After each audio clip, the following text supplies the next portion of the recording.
안녕하세요, 시엔TV입니다. 내년 이후 한국이 분담할 주한미군 주둔비를 정할 11차 한미방위비 분담금 협정 협상이 끝내 해를 넘기게 됐습니다. 정은보 방위비 분담 협상대사와 제임스 드하트 미 국무부 선임보좌관을 수석대표로 하는 양국 협상팀은 18일 전날에 이어 서울 동대문구 한국국방연구원에서 11차 SMA 협상 5차 회의를 열었지만 합의에 이르지 못했습니다.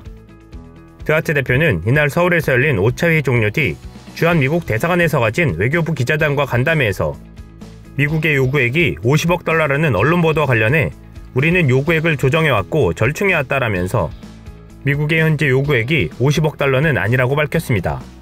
그러면서 우리가 합의하는 숫자는 처음 제안과는 매우 다를 것이며 현재 한국 측으로부터 듣는 것과도 다를 것이라고 덧붙였습니다.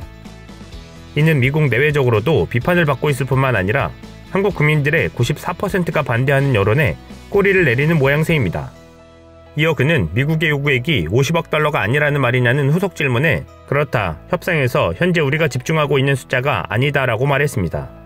미국은 처음에는 올해 분담금 1조 389억 원의 5배가 넘는 50억 달러, 약 5조 9천억 원에 육박하는 청구서를 내민 것으로 전해졌지만 최근 요구액을 낮춘 것으로 보여집니다. 아니면 우리가 애초에 충분히 예상했던 대로 이는 트럼프식 거래 기술로 최초에 크게 질러놓고 밀어붙이다가 나중에 인심 쓰는 척 금액을 처음보다 낮춰주는 모양새를 택한 것으로 볼 수도 있습니다. 그러면서 드하트 대표는 미국이 요구하는 비용의 근거들도 구체적으로 밝혔습니다. 미국은 현행 SMA에서 다루는 주한미군 한국인 고용원 임금, 군사건설비, 군수지원비 외에 지금의 SMA 틀에 포함되지 않는 대비태세 항목을 신설해야 한다고 주장하고 있습니다. 그는 대비태세 항목에 대해 현행 SMA 협정에 포함되지 않는 많은 비용이 있다라면서 병력의 한반도 순환 배치와 적절한 훈련을 위한 비용, 장비 및 이동 비용 등이다. 이 모든 것들은 한국의 극도로 높은 대비태세를 유지하기 위해 필요한 것이라고 설명했습니다. 이어 한국이 보유하지 못한 군사 능력도 제공하고 있다. 일부는 매우 비용이 많이 든다. 모두 한국 방어에 매우 중요하다라고 말했습니다. 드하트 대표는 한국 방어를 위해 미국이 지불하는 비용을 더 정확하게 반영하는 협정을 맺고 싶다는 것이라고 부연했습니다. 하지만 이는 미국 방어나 인도태평양 지역의 패권을 위해 중국, 러시아를 견제하기 위함이라는 발언은 쏙 빼고 한국 방어만을 위해 필요하다는 논리만 주장해 한국의 비용 부담을 지우려고 설득하려는 발언으로만 보여집니다. 그는 최근 결정된 반한 주한미군 기지의 오염 정화 비용 우선 부담과 호르무즈 해협 연합 방위 기여 검토 등이 협상에 영향을 미치느냐는 질문에는 두 사항이 협상에서 제기되지 않았다고 말했습니다.